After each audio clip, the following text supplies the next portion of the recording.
Aleluya. Buenos días, hermanos. Que la gracia y la paz de Dios reinen en el corazón de cada uno en esta mañana y de los que están conectados a nuestra transmisión en vivo. Y si alguien está por primera vez en esta mañana, le damos la bienvenida a la casa del Señor. Y como ven, ya la cuarta velita se encendió. Esto va bien rápido. Ya el miércoles estamos celebrando la Natividad, dándole gloria a Dios por su misericordia. Y yo estaré también celebrando 34 años de matrimonio feliz y contento. 34. Nos casamos un día de Navidad y tuvimos nuestra primera Nochebuena realmente.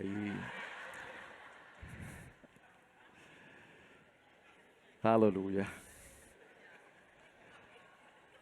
El que no entendió está bien, no se preocupe. Después traemos un estudio. Bueno, nos corresponde culminar la serie de Adviento.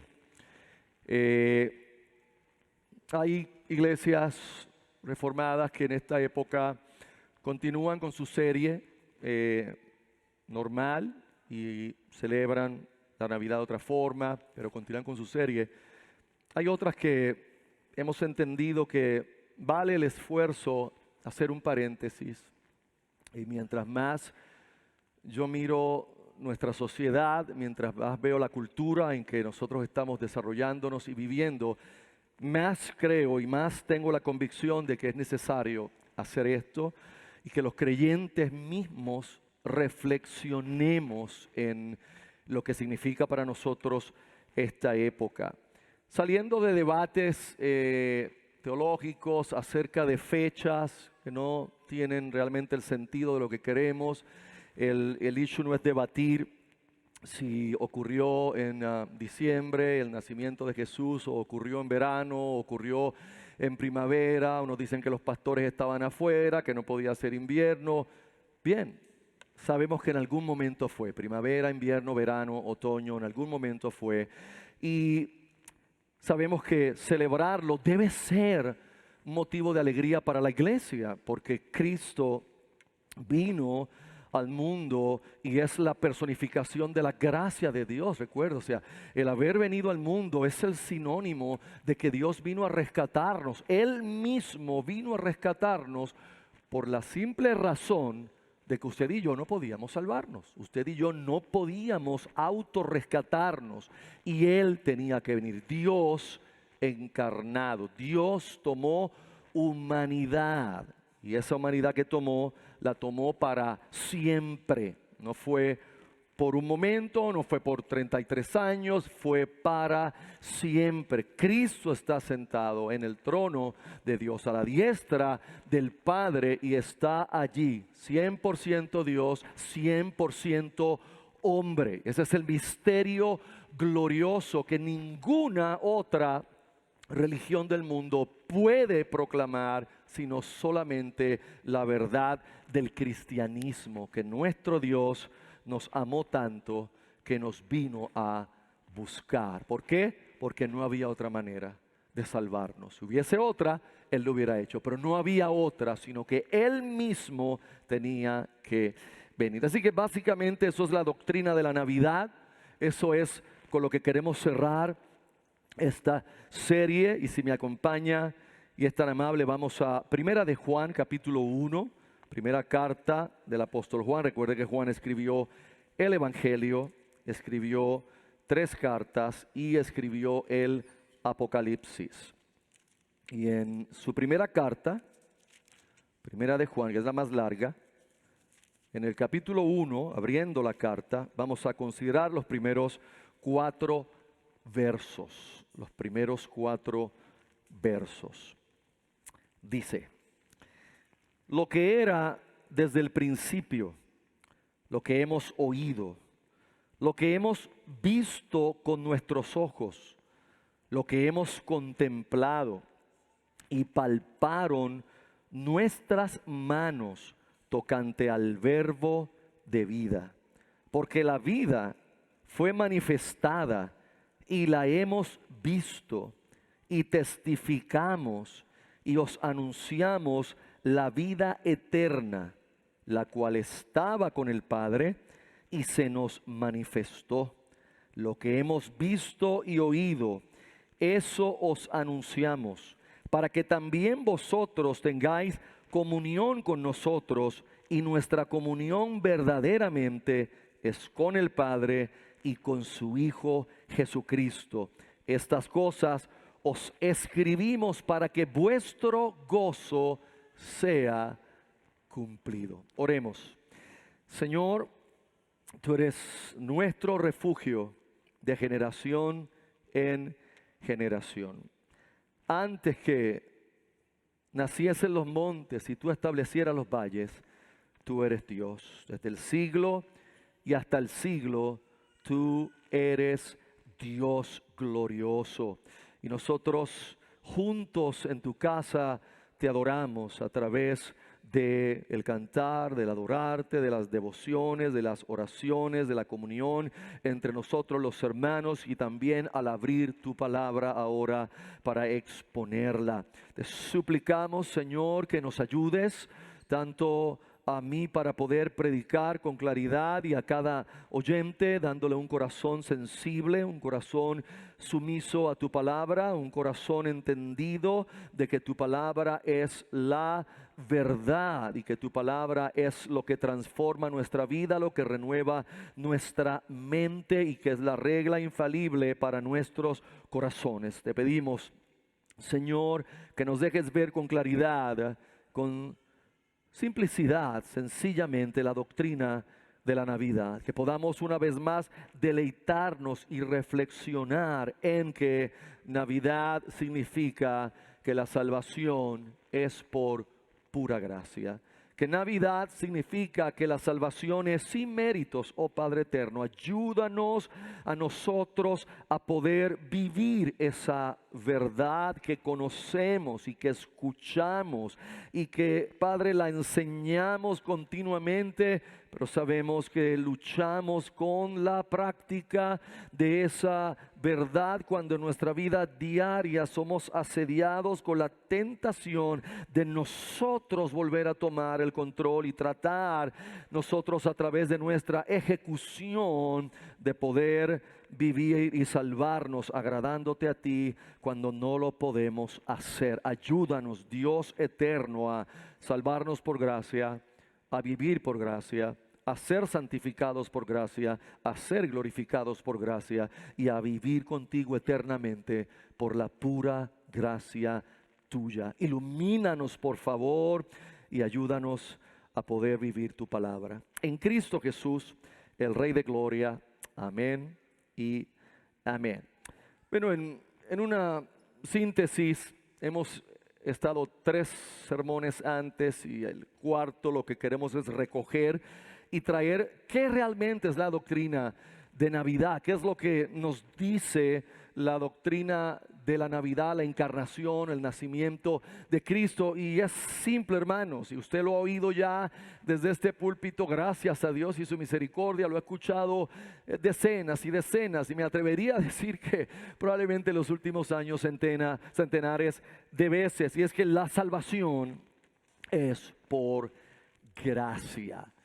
El Jesús haber venido y nacer en un pesebre indica, nos dice, nos comunica la verdad de que la salvación es un acto de la pura gracia de Dios, que de principio a fin es un acto soberano de Dios, es un acto divino en el cual nosotros no podíamos participar en el sentido de lograr salvarnos o lograr vivir de tal forma que pudiéramos cumplir el estándar perfecto de Dios, o que pudiésemos encontrar en nosotros alguna bondad o algo que Dios pudiera ver para que nos salvara. Ninguna de esas cosas es la realidad.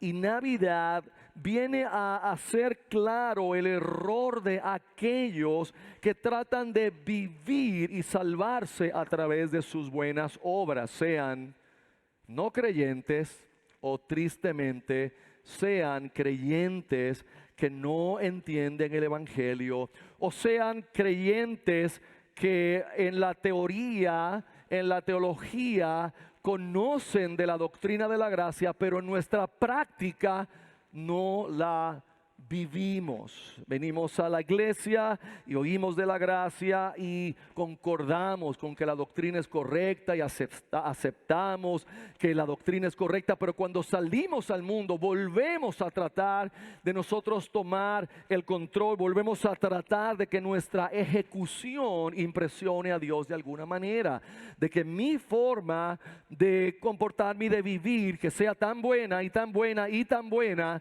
que Dios no le quede otro remedio que llevarme al cielo y asegurarme la salvación. Y una vez que caemos en eso otra vez, estamos descentralizándonos del Evangelio. Estamos otra vez sacando el enfoque de Cristo. Y una vez más, esto es lo que tenemos que recordar.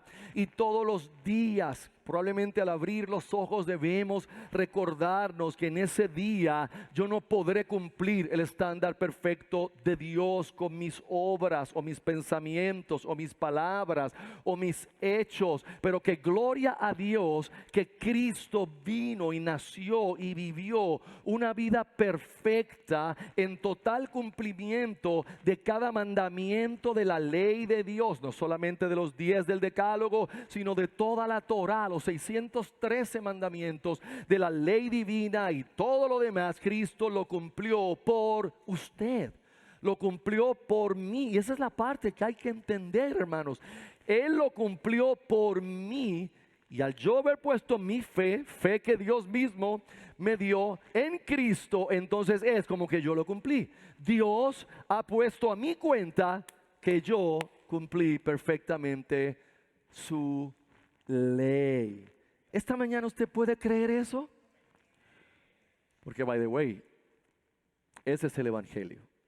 Y si usted no puede creer eso, y si usted todavía tiene que luchar con el pensamiento, pero es que no, es que eso es muy fácil, no puede ser, como que es que tiene que haber algo que yo tengo que hacer, tiene que haber algo que yo haga para poder ganarme algún mérito en esa salvación. No, no hay nada. La salvación es un acto divino, la gloria de la salvación es de Dios y nadie le robará a Dios la gloria de la salvación. Ningún ser humano caído, muerto, imperfecto, sumido en pecado, le podrá robar a Dios la gloria de la salvación. Así que Navidad, hermanos, en términos simples, lo que enseña, lo que publica claramente es que la salvación simplemente es por gracia. Y si usted recuerda al principio del Evangelio de Juan, no la primera carta, el Evangelio de Juan es parecido al inicio de su primera carta, cuando allá él le llama a Cristo el Verbo. ¿Recuerdan? En el principio era el Verbo, y el Verbo era con Dios, y el Verbo era ¿qué? El Verbo era Dios. Entonces, hay que ver en la teología de Juan cómo él ilumina con tanta precisión y con tanta claridad, obviamente inspirado por el Espíritu Santo, acerca de la importancia de la Navidad. Y usted dice, pastor, pero es que esos versos no tienen que ver con Navidad. No, ese es nuestro error. Pero nosotros pensamos que solamente algunos pasajes de Lucas, de Isaías, tienen que ver con Navidad. No, recuerden, Navidad es el nacimiento de Cristo. Y aunque el pasaje que hoy consideramos en Primera de Juan no tiene que ver con el nacimiento, tiene todo que ver con explicarnos la razón y el porqué de ese nacimiento, que es más importante incluso que algunas otras cosas que podemos plantear. Por lo tanto, esa palabra o ese verbo que estaba con Dios en el principio y es Dios, siempre ha sido Dios. Luego Juan en su primera carta le llama el verbo de vida, la palabra de vida. Lo acabamos de leer, el verbo de vida, y también le llama vida eterna. Le llama a Cristo la vida eterna. Y le dice claramente que la vida eterna estaba con el Padre y se nos ha manifestado. La vida eterna estaba con el Padre y se nos ha manifestado. Cristo es esa vida eterna. Por lo tanto, aunque es una declaración gloriosa y sorprendente, simplemente lo que está diciendo es que Cristo no solo da vida eterna. Él no solamente tiene vida eterna para dar, Él es la vida eterna. Y la vida eterna, hermanos, se manifestó a nosotros y vino a nosotros porque nosotros estábamos muertos, y la única forma de rescatar a los muertos espirituales era que la vida misma viniera a manifestarse y se entregara en la cruz, el lugar de esos muertos espirituales, el lugar de esos pecadores. Ese realmente es eso es lo que está escondido en la doctrina de la Navidad, y todo esto que celebramos, y las luces, los destellos, los regalos, las fiestas, las comidas, cada cosa de esas debe apuntarnos a nosotros, a la gloria de la cruz, al nacimiento, a la vida perfecta de Cristo, a la muerte en la cruz, a la resurrección, a la ascensión y a la segunda venida gloriosa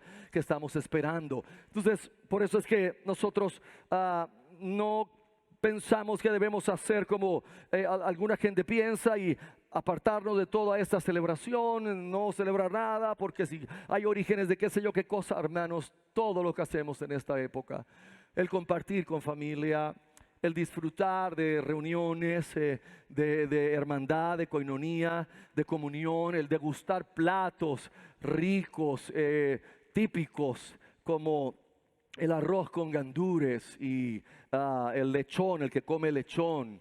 Al que es débil y come pavo, pues coma pavo, y el que es más débil y come tofu, coma tofu.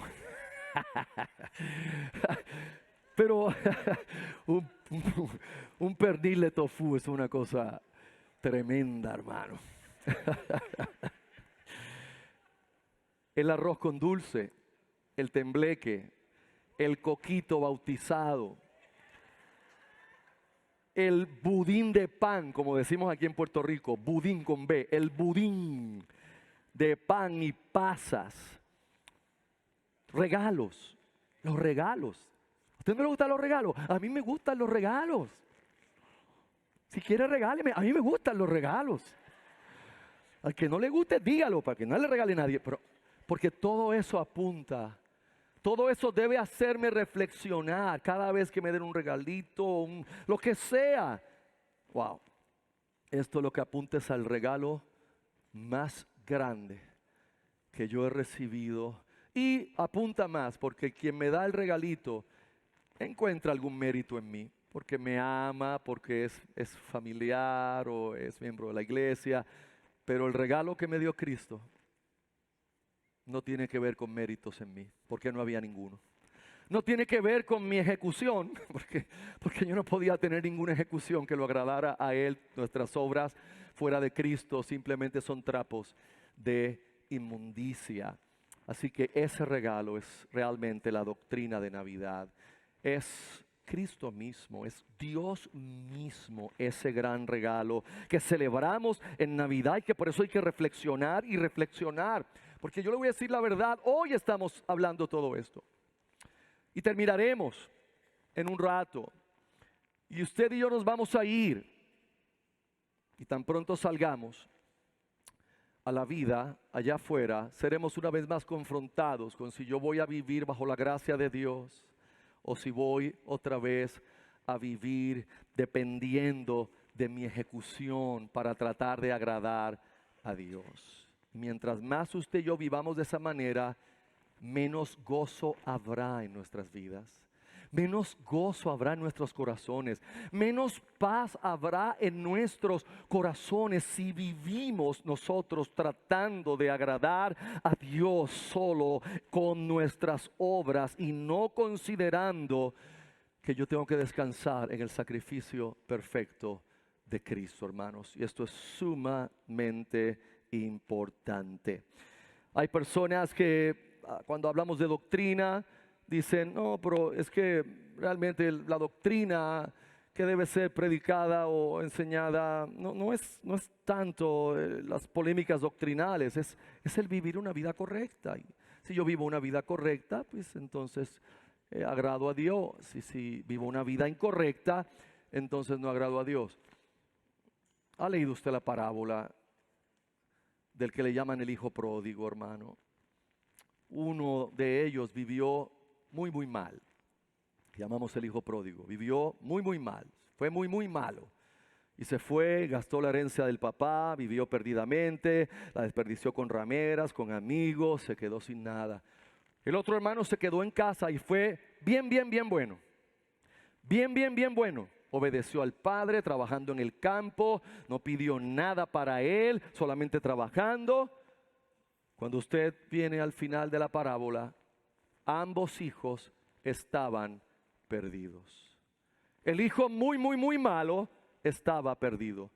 Y el hijo muy bueno estaba igual de perdido, porque no conocía a ninguno de los dos la gracia y el amor del Padre. El que se quedó también insultó a su padre, le acusó de que nunca le había dado nada, ni siquiera un cabrito para gozarse con sus amigos. Y el padre le dijo, hijo, tú siempre has estado conmigo. Todo lo que yo tengo es tuyo. ¿Por qué no has tomado el cabrito o todo lo que quisieras? ¿Por qué? Porque vivía bajo el yugo de su ejecución, pensando que con su ejecución podía comprar el amor del Padre. Aquí hoy vemos quizás esas dos clases de creyentes, hermanos. Creyentes de continuamente caemos en pecados y nos sentimos muy malos, alejados de Dios, porque hay alguna adicción, algún pecado que no hemos podido lidiar finalmente con él y nos hace sentir horribles, nos hace sentir culpables. Venimos a adorar con ese pensamiento de culpabilidad en la cabeza, miramos a todos los demás y los vemos como ellos no tienen esto que yo tengo. Ellos no luchan con esta lujuria, o ellos no luchan con esta adicción a tal cosa, o ellos no luchan con esta idolatría a tal otra cosa. Ellos se ven todos bien, se ven todos completos, pero usted también se está equivocando, porque aquí hay otra clase de creyentes. Aquí hay creyentes que se creen que son muy buenos. Y como son tan buenos, van por la vida sin sentir la necesidad de un rescate diario de la gracia de Dios. Yo quiero informarles a esos creyentes que también estamos equivocados, porque todos los que estamos aquí, los que se sienten muy malos y los que se sienten muy buenos, todos necesitamos el rescate de la gracia de Dios, no una vez, sino todos los días de nuestra vida, porque todos los días de nuestra vida luchamos con esto, y esa es la doctrina gloriosa de la Navidad. Por eso Cristo nació, por eso Él vino. Ahora usted entiende por qué tanta canción, por qué coros de ángeles. Ahora usted entiende por qué Simeón profetizando todo esto. Ahora usted entiende por qué los magos yendo donde Herodes. Hey, ¿dónde está el rey que ha nacido? Es la realidad de la gloria de la encarnación. Usted busca cualquier religión oriental y usted no va a encontrar lo que encuentra en las páginas de la Biblia. Un Dios que llega al extremo de tomar humanidad para que aquellos de la humanidad perdida pudieran ser devueltos a Él, para Él tenerlos con Él por toda la eternidad. Eso es inverosímil en cualquiera de las religiones orientales. Usted simplemente no lo va a encontrar. Y por ahí hay gente que tratan de enredar a los creyentes indoctos diciéndole que mira, eso que ustedes creen se crea ancestralmente, y todo lo que ustedes creen lo han creído otros. No todo, no inventes, porque la salvación por pura gracia no la practica ni la ha practicado nadie en ningún momento de la historia, sino solamente cuando Cristo vino a mostrarnos esa gracia. Todo eso fue la introducción. Hay 3 encabezados que queremos trabajar simplemente. El número 1, la Navidad no es un mito, hermanos. La Navidad realmente sucedió. No es un mito, y todo lo que hemos hablado ahora indica que para nosotros es sumamente importante que la Navidad haya sucedido. Porque si la Navidad no sucedió y la Biblia realmente es un compendio de historias buenas que tienen algún tipo de moral, como lo quiere ver alguna gente, es un libro bueno, es un libro que tiene historias que nos permiten imitar cosas buenas. Entonces la historia de Jesús sería igual, sería la historia de alguien que vino con muchas virtudes y que debe ser mi ejemplo y debe ser a quien yo imite moralmente y espiritualmente. Pero gloria a Dios que esa no es la realidad, y por eso es que nuestro pasaje comienza como comienza. Por eso es que Juan comienza esta carta como la comienza, como un testigo que pudo ver, que pudo escuchar y que pudo tocar, hermanos. Eso es la gloria de la Escritura. Este es un hombre real que existió y que vio al Verbo encarnado, que pudo oír al Verbo encarnado y que tocó al Verbo encarnado. De hecho, Juan puso su cabeza en el regazo de Jesús, recostó su cabeza en el pecho de Jesús, y eso es lo que hace Juan cuando abre esta carta. Pero entonces, si somos salvos a través de nuestros esfuerzos, entonces todo esto no importa si sucedió o no sucedió, porque todo radica ahora en la habilidad que usted tenga para poder mantenerse salvo hasta el fin. Alguna gente, cuando oyen versos como el que persevera hasta el fin será salvo, inmediatamente adjudican esos versos. Wow, el que persevera hasta el fin será salvo. O sea que eso está puesto sobre mí, eso está puesto sobre mí. Yo soy el que tengo que perseverar hasta el fin. O sea, Él me salvó, pero ahora me tiró aquí y ahora, no, hermanos, no separe un verso del resto de la Biblia y de su contexto. Que persevere hasta el fin y se será salvo. Pero ¿quién es el que persevera hasta el fin? El que Dios ha guardado, el que Dios ha preservado. Él nos preserva para que nosotros podamos perseverar. Nadie que no esté escondido en Cristo Jesús podría perseverar hasta el fin. Por ende, todo aquel que persevera hasta el fin es uno que esté escondido en Cristo, que ha sido elegido en Cristo, que ha sido llamado en Cristo en el tiempo en que Dios lo estableció, y por lo tanto ha recibido la salvación.